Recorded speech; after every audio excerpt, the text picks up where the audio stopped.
The following is a Comfortably Zoned Radio Network production.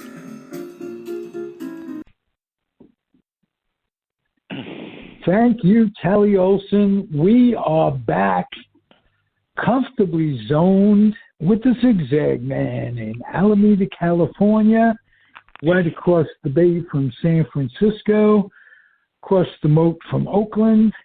And as usual, I have the most interesting guests in the universe, on the planet. And today's no exception. Alan Blumkin. How are you, Alan? Hanging in there. Good. And the professor joins us. It's been a while. Peter Golenbock. How are you? I'm just fabulous. Doing fine. Florida's nice and warm, and I'm happy. Good. I saw a picture in your new Facebook account of you and your shoeless Joe Jackson glove. Yeah, if I'm absolutely. Yeah. Okay. Right. And I'm a shoeless Jackson glove owner as well. Wow, so that's amazing. I thought we'd talk about the joys of getting a glove made to the exact specification of the old times. Now, mine is a 1956 model, the same basic glove as Mickey and Willie and what have you from when I was a kid. And I broke it in, and I spent hours with a mallet and a ball and banging it together and conditioning the glove, and learning to use it as a drum to my Muddy Waters. Muddy Waters are singing, but I'm playing the drum with the glove. Okay. So. It's pretty cool. It brings me back to when I was a kid, and I think we spend as adults a great deal of time, thankfully for this network, going back into our memory banks, and it's wonderful. Let's put it that way. My glove's a first baseman's glove. And the reason I got it, because having played, left center field for 25 years, you reach an age where you no longer can track down the balls in the outfield. And if you want to continue to be competitive in the softball league, you better go play first base, which I have done for the last 4 years. So I got this glove about 4 years ago. And this shoeless Joe Jackson is a brand. I mean, they make all sorts of gloves, and this happened to be a first baseman glove, and a really very, very good one, because my shortstop, the first year that I was playing, threw the ball about 90 miles an hour. So I knew that I'd better get a first baseman's glove or he'd break my hand. And so that's why I got it. It's got nothing to do with nostalgia. It has everything to do with protecting my hand. Well, my glove and everything I do has to do with nostalgia these days. So, Alan, do you remember the glove that you had when you were a kid? Yeah, it was a Pudd'nhead Jones model. Philadelphia Phillies. Phillies third baseman, yeah. Yeah, mine was a Mickey Mantle glove. Yeah. Oh. And mine was a Billy Martin glove. Well, I was lucky I had anything. My parents could care less. That's funny. I got to tell Billy Martin Jr. On News Network that I had his dad's glove. That was pretty cool. He was a great guest. He's a terrific kid. He turned out, despite his sort of parental hardships, he turned out to be a very, very good kid. Really good person. I don't think you know this. I don't think you've seen it because you've been off Facebook, Uh-huh. but I did an interview with David Mantle, Billy Okay. Martin Jr.'s friend Yeah. and son of the Mick. I'm Right. friends with him on Facebook. Yeah. A very, very good guy, basically. Good, Yes, a good heart. about 6-7 years ago, he called me up one day. David did. He said, I want to write a book about my dad. And I said, great. So I started interviewing him. I did about 2 hours of interviews, and then I went on the internet to discover that he had already written a book. So I ordered that book, and it came to me, and I discovered that the stories he was telling me were virtually the same stories that he was telling in that first book. So I said, David, it's got to all be new, or we can't do this thing, and it fell apart at that point. But lovely guy. When I made friends with him, I just told him still, your father was the most, after all these years, your father was the most exciting player I ever saw, and I grew up, being a Yankee fan in the 50s, and I grew up with Mickey, Yogi, and Whitey. Well, sure, of course. And I got into it. I got into it through the cards. My parents had absolutely no interest in any of this. Oh, interesting. Yeah. And they stopped taking me to games when I was 12. Oh, wow. Wow. Peter, I'm going to send you a link to the interview. He really opens up about his family life and the real Mickey off camera, and without the demons. Are you talking about? You're talking about Danny now, not Billy Martin Jr. You're talking about Danny. No, David. I'm talking about David. Yes. Yeah. From what I understand, that Mickey would take the boys to a bar, and Mickey would do a lot of drinking, and I guess the primary reason why he took them is that somehow he needed them to get Mickey home. Oh, God. Yeah. I know.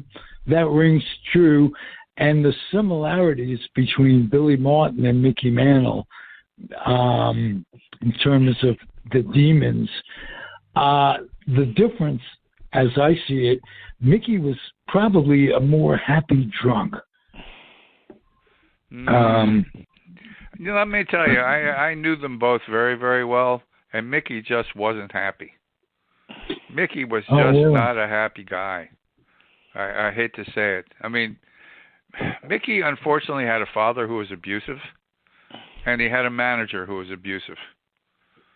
And so I've never known somebody who was so incredibly talented and so incredibly famous who didn't understand his, place in the world. I mean, that's why I wrote that novel 7, to explain that, to explain why that was so. People, some of Mickey's teammates, Hank Bauer, a couple of the others, were sort of mad at me because I had said some of the things I said about Mickey's, love of women and some of the things that Mickey did, but it was all true. I mean, Mickey was he was not a happy guy. Let's put it that way. He always questioned why shouldn't I be better? And part of that was because of his father, and part of that was because of Casey Stanko. I mean, Casey always elaborate on that, because I had heard that Mutt, his dad, was indeed abusive, and was what he was.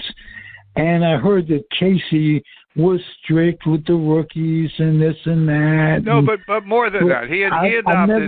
I never heard the word abusive attached. I'll tell you what I mean by that. I mean, he basically, Casey adopted Billy and Mickey as his sons. Okay, and of the two, Billy Martin could do no wrong. And of the two, Mickey usually could do no right, because however fabulous Mickey was, and he was, Casey always thought that if he tried harder, if he played harder, if he focused a little more, if he stopped fooling around, he would be better. And so, right. If Mickey went 3 for 4, Casey would, question that fourth at bat and why, he didn't do this or that or the other thing. One time there was a reporter. Mickey was standing next to Stengel, and the reporter asked Stengel, "Who's the best?" This was in the late 50s, early 60s. "Who was the best ball player who ever played for you?" The question was to Stengel, and Stengel's answer was Joe DiMaggio, and he said it in front of Mickey, which I thought was, not very nice. Well, Stengel, no. DiMaggio hated Stengel. Oh, DiMaggio absolutely hated Stengel. Yeah, so did Rizzuto, all these ones who played for McCarthy. Rizzuto hated Stengel for another reason. Yeah, because he told him to get a shoe shine box. Yes, to go get. Yes, yeah, Rizzuto tried out for the Dodgers, and Casey told him he was too small. I think Joe McCarthy was extremely overrated as a manager. Okay. Well, you don't dislike him as much as you do Charlie Dressen. No, do you, Charlie Dressen was, but Charlie Dressen wasn't around long enough. McCarthy was, great at winning pennants by double digits, but with the 5 years seasons where he was involved in races where he decided by 3 games or less, he lost all of them. Hey, I want to ask you something. Peter, I have had Danny Peary on this show a number of times. Okay. And Danny's favorite ball player of all time was Vic Power. And that's funny you should say that. That was my very first baseball glove. Was a Vic Power glove. I was a first baseman when I was 11. And so that was my first glove, was a Vic Power glove. The Mantle glove came after the Vic Power glove. That's a riot. So what do you want to ask me about Vic Power? Well, I want you, in your own words, to describe what happened. That he was never called up. This guy was the best fielding first baseman. Well, it was all because of racism. It was racism. Exactly. Vic Power was an African American guy, and the Yankees really, really, really didn't want to have black players. They didn't. They could have had Willie Mays. When I was researching Dynasty, I found a letter from a scout who was in Birmingham telling the Yankees, "You got to get this guy, W. Mays. The guy's fantastic." And they didn't do it. You could have had Mays and Mantle in the same outfit. But the Yankees didn't want black. They just didn't want him. And the only reason they brought Ellie Howard up is because they were starting to pick at Yankee Stadium. They decided that they better do something. And Howard, of course, was immensely talented, so he came up. But Vic Power, what Vic was doing, and I don't even know if this is true, but what Vic was reputedly doing back in 1953 and 54 in Kansas City in the minor leagues was dating white women.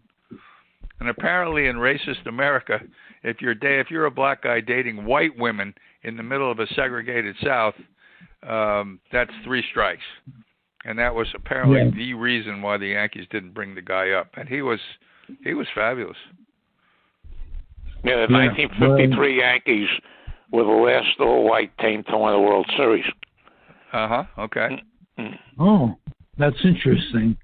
And who had the first all-black outfield to play in the 51 Giants when Mueller broke his leg in the Bobby Thompson game? They put Hank Thompson in the right field. So they had Monty Irvin, Mays, and Hank Thompson. There you go. Yeah, I set you up. I knew you knew that one, Alan, but I wanted to get in the fact that that's one of the things I'm most proud of, being a Giant fan as a kid. 51 was slightly before my time, although I went to games in the Polo Grounds in 51, both before and after Willie was called up. So, but I didn't really understand the game as I thought I did, say in '54 when they won. But that was pretty cool. Yeah, when I was a kid, I hated Campanella and Robinson and Newcomb and Joe Black and all of them, not because they were black, but because they were Dodgers. Right. And ironically, as a Giant fan, two of my favorite ball players in the world were Junior Gilliam and Carl Furillo. And so I had a lot of mixed stuff going on in my head. I'm a complicated man. You guys know that. Yeah, I got into a discussion with on Furillo on Facebook, and there are people who think he belongs in the Hall of Fame, but he came just short in a lot of categories. In 1952, and Peter, you probably remember this from your book Bums. Yeah. He had a terrible year because he had big problems with his eyes. Mm-hmm. And then 51, I think that started at the end of 51 because in the 3 playoff games against the Giants, he was 0 for 14. He was a much better hitter than that. So they cleaned his eyes out, and he won the batting title in 1953. But that bad year in 52 cost him a lot of several milestones, which might have made the difference. Yeah, my feeling was if they weren't going to put their first baseman in, which they didn't for 25 years, Gil Hodges. Yeah, they weren't about to put Carl Furillo in. Finally, sense has returned, and Gil Hodges finally is in the is into the Hall of Fame. I felt the same way about Minnie Minoso. Okay, I've been pushing him for years, especially after they put in Harold Baines, who's much business being a Hall of Famer as I do. Okay. Yeah. Yeah. Well, you have the trivia skills. Baines doesn't have that, so you got to give yourself a little credit. Peter. Yeah. You've been away from this microphone, away from Facebook for a while. Anything you want to share? Anything you want to chat about? Yeah. I mean, this is just a sort of a political comment.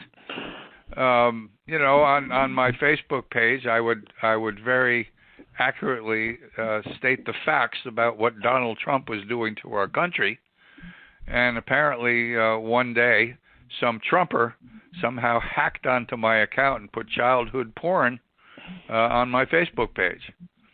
And then they took me off. And there was no way to write to them, to call them. You were just, if they thought you were done, you were done. And, about 2 months later, I decided, well, let's, instead of Peter Golenbock, let's try Peter J. Golenbock.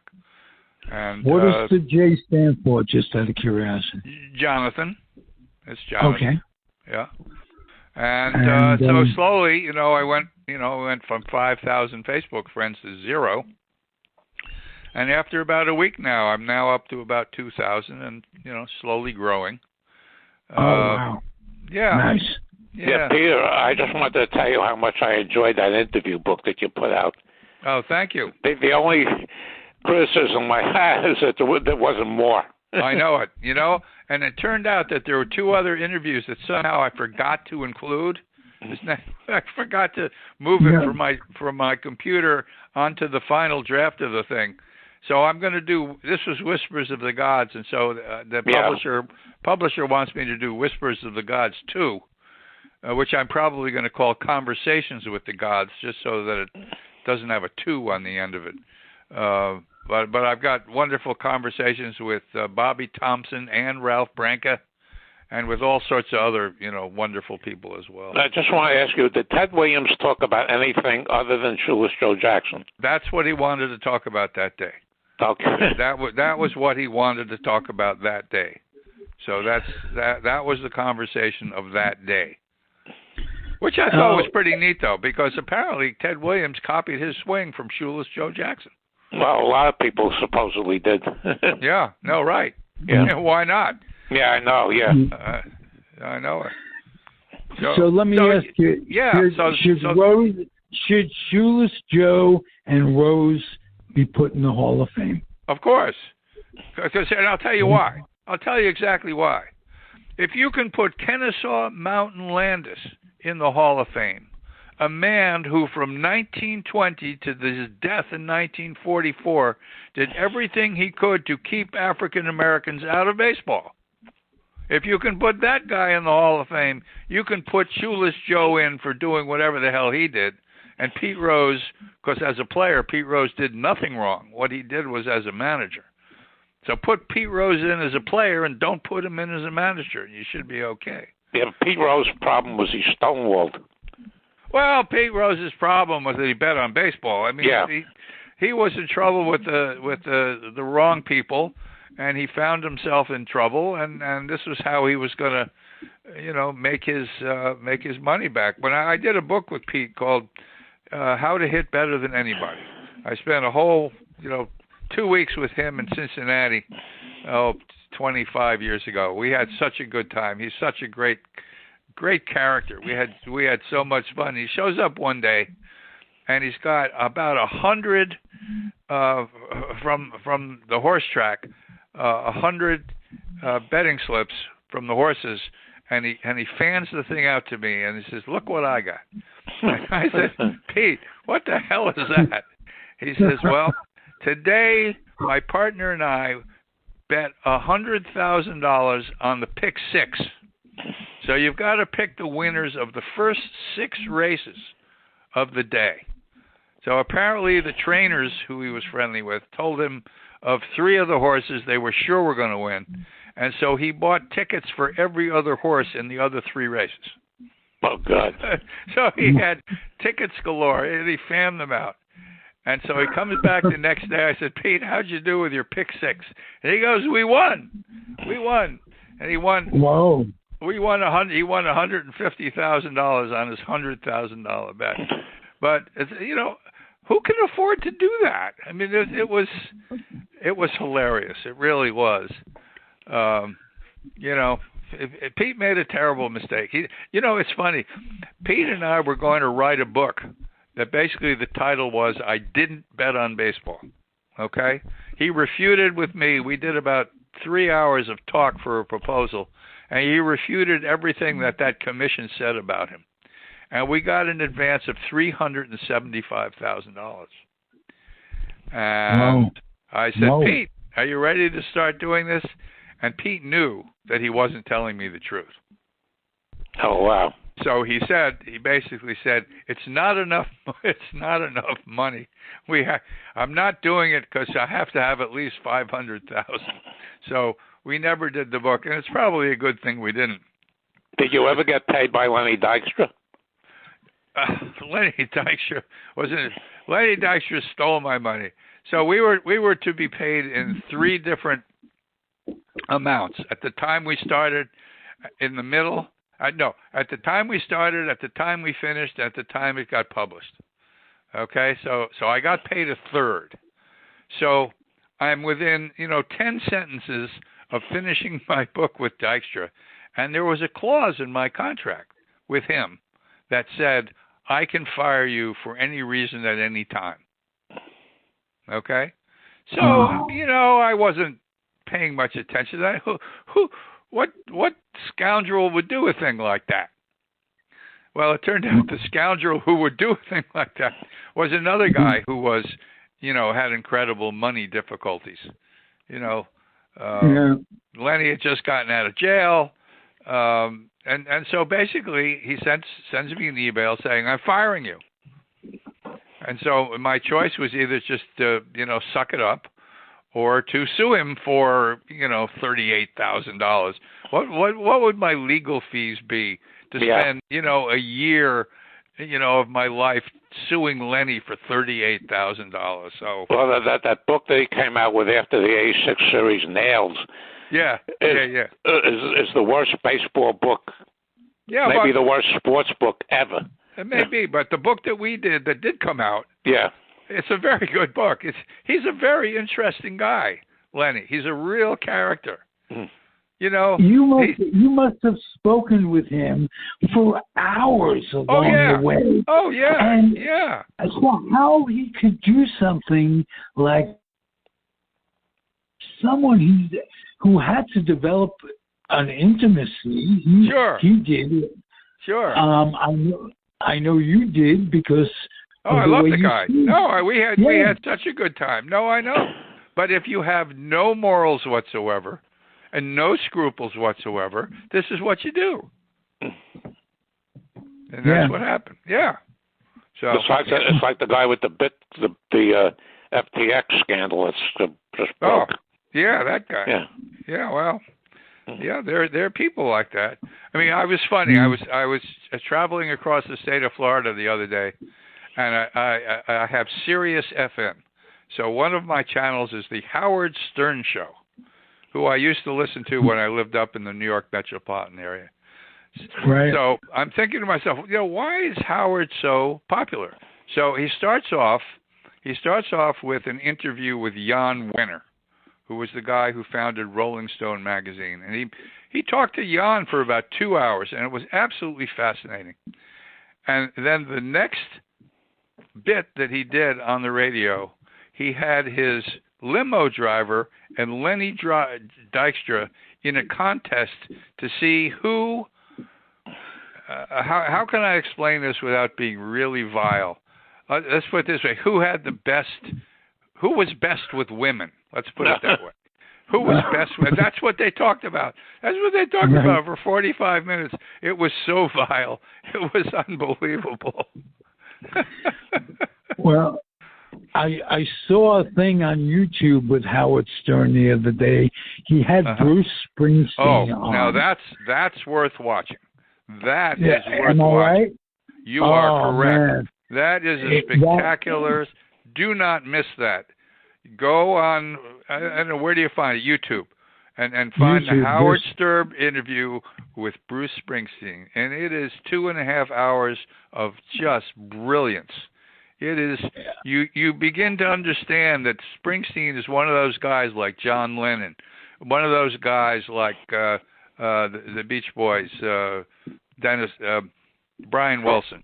One of those guys is just musical genius, and like Dylan, something of a poet as well, because he talks about the origins of a lot of his most famous songs, and it's just fabulous to listen to. Just great. Don't miss it. And you can find almost anything on YouTube. Howard is very real in this interview.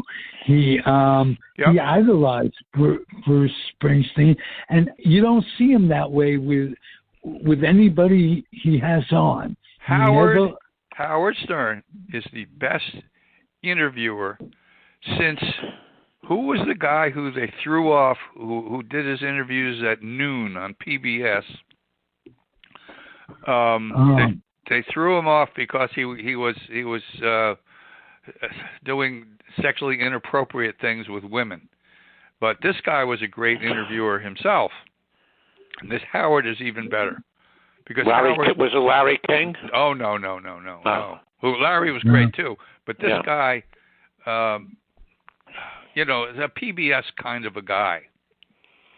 And he was not Maurer. No, not Matt Lauer either. No.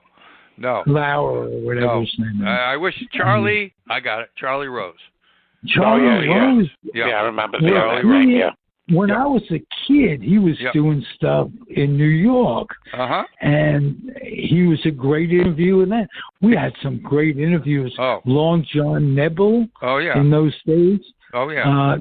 New York radio was so much ahead of the country of course.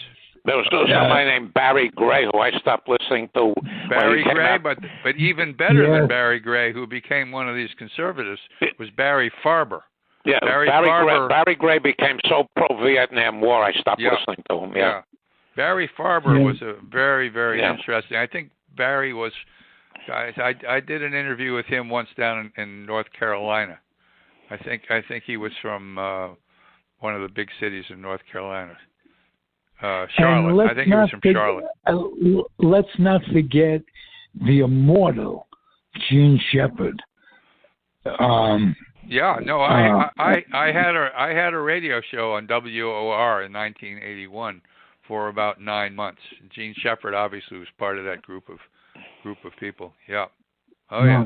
A great baseball fan, a White Sox fan. Yeah. And he had terrific stories about growing up following the team that really never won.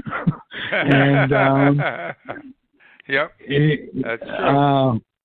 God damn. We were blessed to grow up in the era that we did. All three of us. Sure. We had Maury the K. We had Cousin Brucey. Yes. They were just the best. Yes. No, I interviewed Cousin Brucey for my In the Country of Brooklyn book. Oh wow! Yeah. Wow. You also interviewed. Was it Monty Irvin in that book? Oh, absolutely. Yeah, most definitely. Yeah, Monty Irvin. I was fortunate. Because Monty was living in Ocala, and we had a sports conference in St. Petersburg, and I went and I picked him up. And so driving from Ocala to St. Petersburg, I asked him, could I interview him and tape it? And he said, of course. And the most interesting thing that he told me, which apparently he had never told anybody else, was that Branch Rickey asked him to be the very first African American to play baseball. And because Monty Irvin had been beaten down so badly during the war by Southern officers who, calling him all sorts of names because he was black, he told Rickey, I'm sorry, I can't do it. I'm just not able to do it, and I will let you know when I can do it. I spent about 20 minutes with him when they had Sabre had their national convention in 2000 in West Palm Beach. Very nice man. Very nice man. Yeah. Lovely guy. Wonderful. He moved to Houston. He moved to Houston to be with his children, and then he was in his 90s, and then of course he died. Yeah, then he got 52 in spring training. He broke his ankle. Right. I think that was one of Leo DeRosa's greatest managing jobs because Mays was in the Army. Yep. Monty Irvin missed 2/3 of the season with a broken ankle, and they still only finished 4 games behind the Dodgers. It's funny that the people who played for Leo DeRosa loved him. Almost all of them loved Carl the guy. Ferrello didn't. No, Carl Ferrello didn't, but most of the others did. Yeah, interesting. And in this next book, I'm going to have an interview with Happy Chandler. Oh God, yeah. Which should he be was very. He's probably the best commissioner of all time. That's why they got rid of him. That's exactly why they got rid of him, because the fact that they had voted 15-1 not to allow Jackie Robinson to come up to the majors, and Happy Chandler said, "I'm sorry, it's my call. I'm in charge. He can come up." And he told Rickey that, and he brought Jackie up because of Happy Chandler. You talked about Landis. You've got other geniuses. You got Bowie Kuhn. Yeah, Kuhn's not terrible. He just never made a decent decision for the entire time he was there. He was just stupid. Bud Selig and this current one who is preparing to ruin the whole thing. Yeah, that could be. Selig actually did a good job. Selig did not do a bad job. Selig did everything for the owners to make the owners very rich. Right. Well, something that was deplorable. He suspended Mickey Mantle and Willie Mays. Didn't Bowie Kuhn do that? Bowie Kuhn did that. Yeah, among the other stupid things that Bowie Kuhn did. Yeah, Bowie was an absolute. I also interviewed Marvin Miller for my Brooklyn book. Oh, I loved. Interview. Marvin and I were going to write a book together, and I told him, I said, "Fine, you get 65%, I get 35%." And if he had said yes, we'd have written the most marvelous book because I adored the guy. But Marvin being Marvin, I get 90% and you get 10%. It got down to that, and I said, Marvin, I can't do that. So he did it with somebody else, and it wasn't half the book that we could have done, unfortunately. Yeah. Do you know that Robin Roberts, the Philly Hall of Fame pitcher, came out with an autobiography a bunch of years ago, and the last chapter that he was the major league owners blackballed him. He coached at college baseball for a lot of years. He coached at Tampa. He was a good friend of mine. He coached at Tampa College. He was the one who he brought Marvin Miller into the Union. That's exactly right. Yes, he did.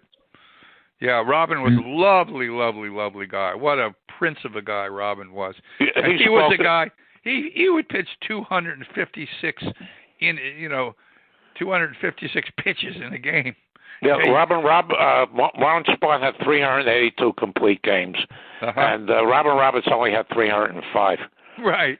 I know it.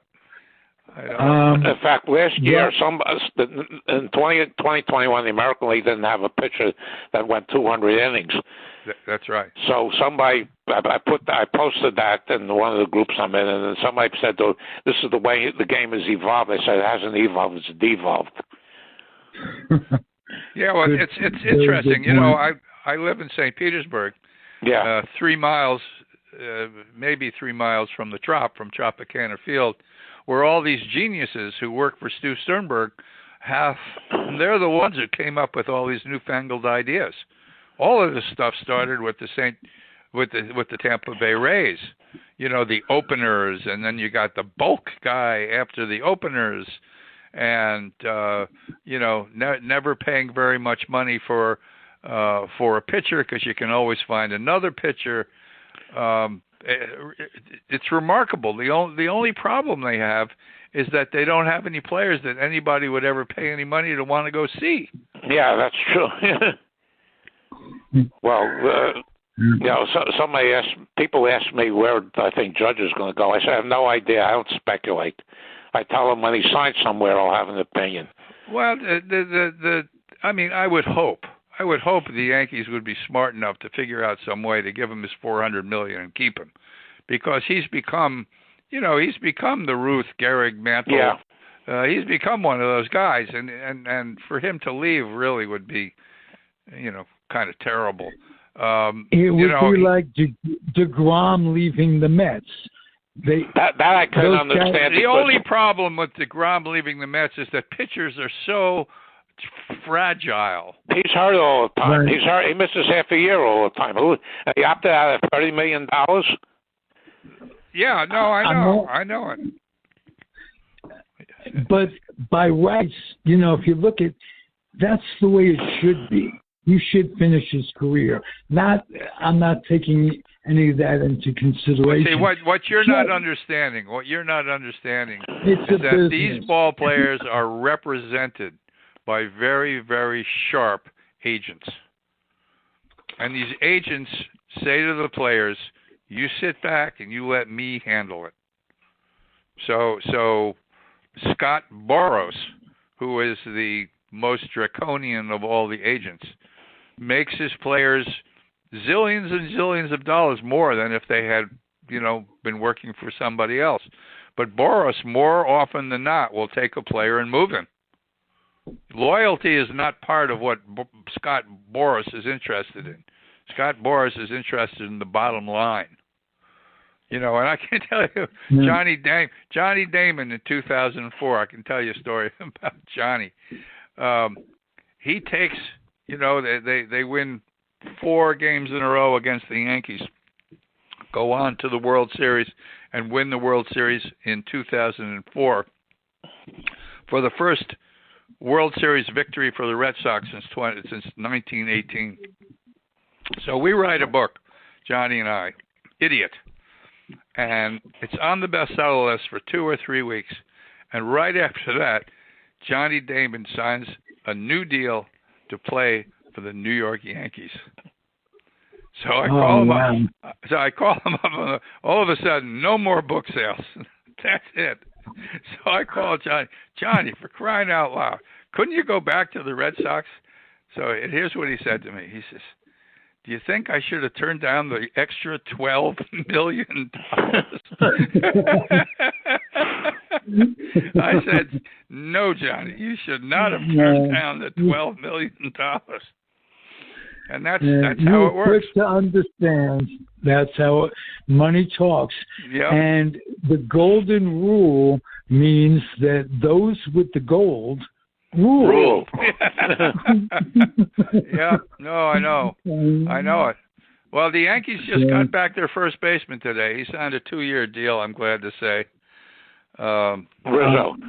Yeah, Rizzo. Rizzo was a very important person. I thought that was set for a while. Yeah, they still have Donaldson, and they still have Hicks, and they just signed Connor Falafel for $6 million for 1 year, which is ridiculous. Okay. Yeah, we'll see. That was a very good baseball team until everybody got hurt. The thing fell apart. But well, they won over 100 games. That's so exactly right. That is gotta exactly say right. Something. Yep. And you got to say something good about Cashman and Boone. Right. Yeah. Right. Yeah. Cashman. Yeah. One World Series in 20 years.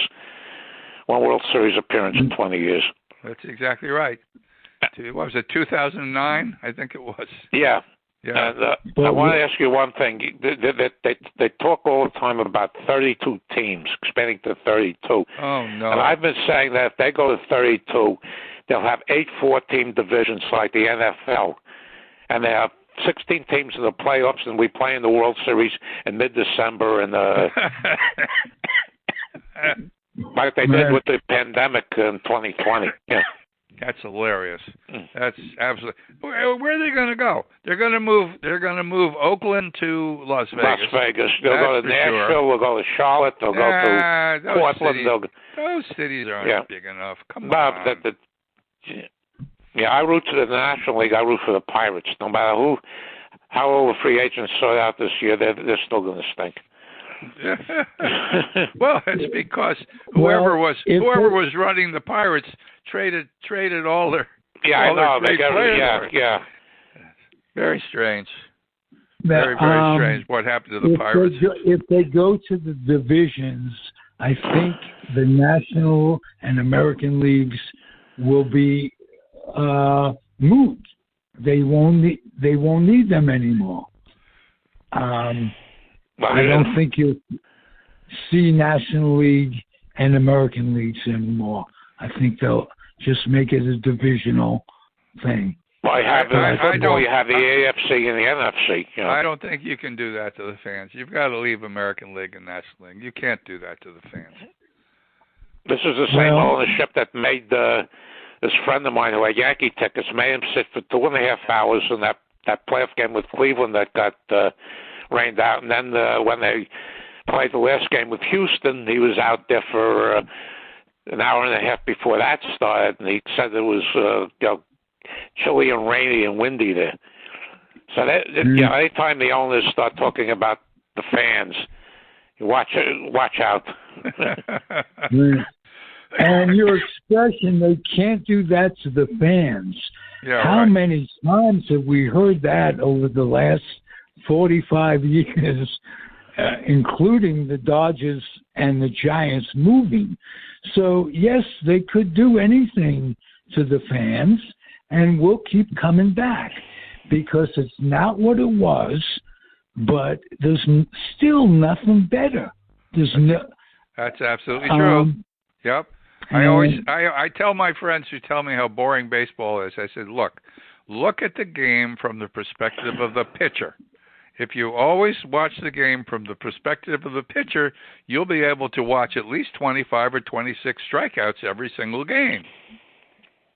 And that way you'll get joy from watching your pitchers strike everybody out. Yeah, this friend of mine nicknamed Joey Gallo, Joey K.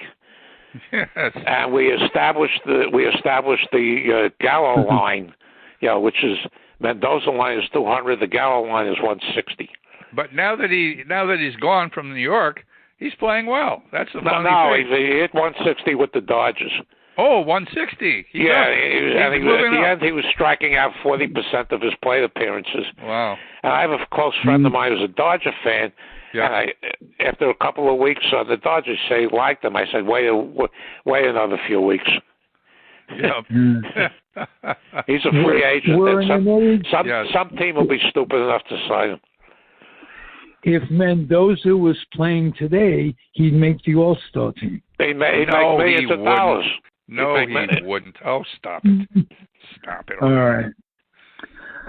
Okay, guys. All right, folks. This was a lot of fun. Welcome back, Peter.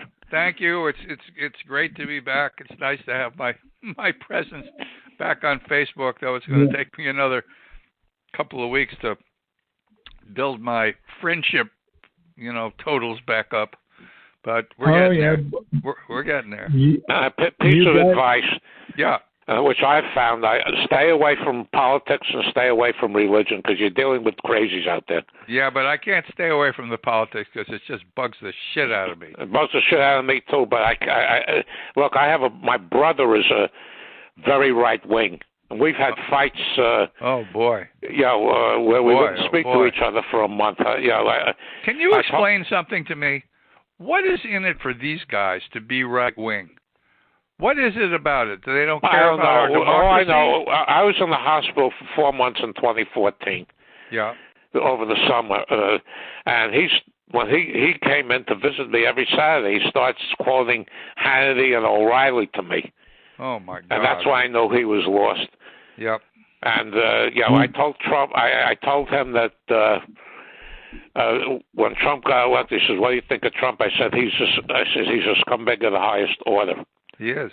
Absolutely right. And I told people before the election in 2016 that Trump, and a couple of friends of mine quoted me that said he has no bottom.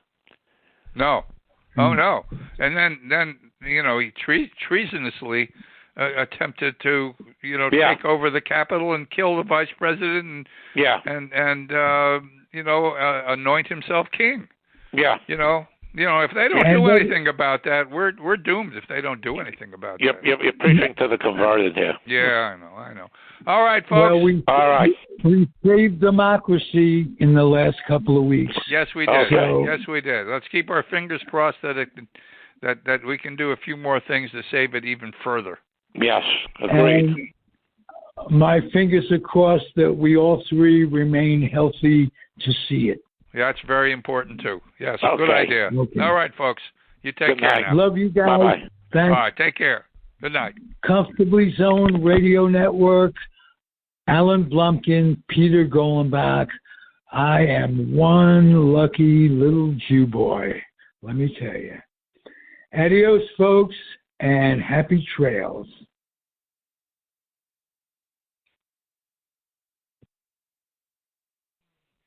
The proceeding has been a Comfortably Zoned network production. You are advised to keep your dreams wet, your humor dry, your children and grandchildren out of military recruiting offices and off the laps of clerics who wear dresses. Thank you for listening, everyone. Happy trails.